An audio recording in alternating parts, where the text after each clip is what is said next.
এইবার বাজারের ব্যাগ ভরার মতন ব্যবস্থা একেবারে কেন্দ্রীয় সরকার করে দিল। তার কারণ অন্তত 175টা এরকম জিনিস রয়েছে নিত্য প্রয়োজনীয়, যার দাম জিএসটি কাঠামোর রদবদলের ফলে অনেকটা কমে যাবে। জিএসটি পুরোপুরি মকুব করা হচ্ছে ম্যাপ অর্থাৎ মানচিত্র, chart, globe, pencil, pastel, crayon, খাতা, নোটবুক এবং ইরেজারের ওপর। এছাড়াও চুলের তেল, মাথায় মাখার তেল, শ্যাম্পু, টুথপেস্ট, সাবান, টুথব্রাশ, শেভিং ক্রিম এর ওপরে আগে দিতে হতো 18%, সেটা 5% নেমে আসছে। ঘি, মাখন এবং চিজের ওপরেও কমছে জিএসটি। অর্থাৎ নিত্য প্রয়োজনীয় জিনিস একাধিক রয়েছে যেখানে জিএসটি কমে যাচ্ছে। এবার ভোগ্য পণ্যের ওপর, যেটা মধ্যবিত্তের একটা স্বপ্ন থাকে, এসি মেশিন থাকে, টেলিভিশন থাকে, মনিটর থাকে, প্রজেক্টর থাকে, ডিশওয়াশিং মেশিন থাকে, এইগুলোতেও কিন্তু জিএসটি কমছে। পেট্রোল চালিত গাড়ি, হাইব্রিড, এলপিজি, সিএনজি গাড়ির ক্ষেত্রেও জিএসটি কমছে, যেটা 28% ছিল এগুলোর ক্ষেত্রে কমে 18% হচ্ছে। বলতে সাধারণ মানুষের বক্তব্য, তারা কতটা স্বস্তি পাচ্ছেন, তাদের অনুভূতির কথা তো সবার আগে দর্শকদের জন্য তুলে ধরতে হবে। সাধারণ মানুষ গতকালকের এই নিঃসন্দেহে বিরাট ঘোষণার পর, স্বস্তির ঘোষণার পর তারা কি বলছেন, ওই কমন পিপল, আম আদমি। দেখুন, যেটা আমার ঘরেই আমার শাশুড়ি মায়ের জন্য নিত্য আমার মেডিসিনটা লাগে, তাই এই দামটা দেখে সত্যি আমরা খুব আনন্দিত, খুবই ভালো লেগেছে আমাদের। ইন্স্যুরেন্সটা যে 18% যে জিএসটিটা ছিল, এটা যে সরকার তুলে দিয়েছেন, এটা আমাদের বিরাট লাভ হবে এটাতে, এবং মেডিসিনের ওপর এটার জন্য আমরা খুবই লাভবান হয়েছি মনে করছি। মেডিক্লেমে আমরা তো বয়সের ওপর একটা মেডিক্লেম আছে, এই মেডিক্লেম ইন্ডিভিজুয়াল মেডিক্লেমের ওপর দেখছি ছাড় দিয়েছে, কিন্তু গ্রুপ মেডিকেলের ওপর এখনো পর্যন্ত সেইভাবে ক্লারিফিকেশান হয়নি। সেই ছাড়টা যদি ভালোভাবে ক্লারিফিকেশান সরকার করে তাহলে আমাদের পক্ষে সুবিধা হয়।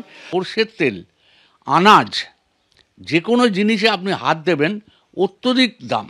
ওষুধের ব্যাপারে তো খুবই আমার আনন্দ হচ্ছে যে একটা কমেছে, সাধারণ মানুষ খুবই উপকৃত হবে। সকলের তো আর ক্ষমতা থাকে না, বাজার বলুন, এইসব মশলাপাতি, এইসবে যেমন আনাজপাতি, এইগুলোই যদি দাম কমে, সাধারণ প্রত্যেক মানুষের জন্য আমি বলছি, শুধু আমার ভেবে নয়, প্রত্যেকেই উপকৃত হবে।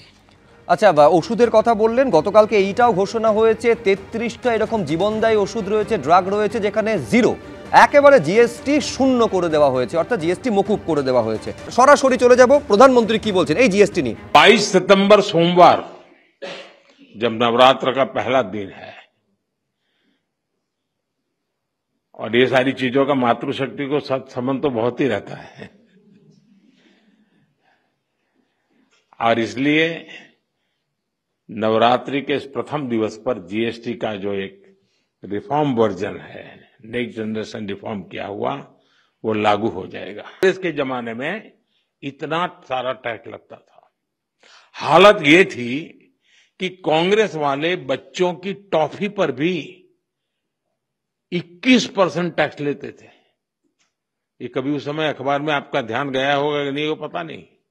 मोदी ने किया होता तो बाल नोट लेते। साइकिल जो देश के करोड़ों लोगों की रोज की जरूरत है, उस पर भी 17% टैक्स हुआ करता था।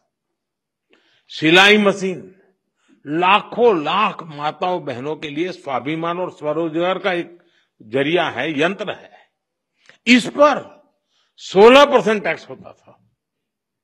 मिडिल क्लास के लिए घूमना फिरना तक कांग्रेस ने बहुत मुश्किल कर दिया था। कांग्रेस राज में होटल के कमरे की बुकिंग पर 14% टैक्स, और उसके ऊपर कई राज्यों में लग्जरी टैक्स लगता था, वो अलग। अब ऐसे हर सामान और सर्विस पर सिर्फ और सिर्फ 5% टैक्स लगा करेगा।